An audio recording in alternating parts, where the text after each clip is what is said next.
Ketua Umum Palang Merah Indonesia, Muhammad Yusuf Kala meminta layanan serta distribusi bantuan PMI di gempa Cianjur dapat berjalan dengan baik. Persediaan logistik dan dukungan relawan PMI diketahui telah menjangkau sejumlah wilayah terdampak di sejumlah desa.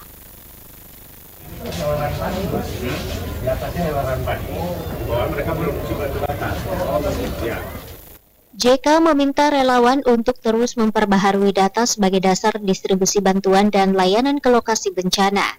Tidak kurang dari 15 cabang PMI di Jawa Barat dan mengirimkan relawan dalam respons gempa Cianjur.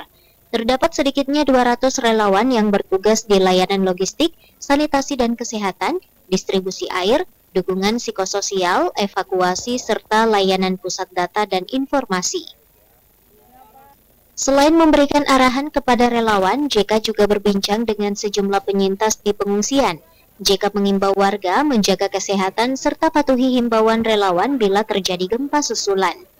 Sejauh ini PMI telah menyalurkan 200 selimut, 100 terpaulin, 3 unit tenda pengungsian, 800 perlengkapan kesehatan, 200 kantong jenazah, 150 paket perlengkapan bayi, serta 300 matras. PMI juga menyiagakan 3 unit truk angkut, 11 unit truk tangki air, 22 unit ambulans, 1 mobil box, dan 3 unit mobil operasional.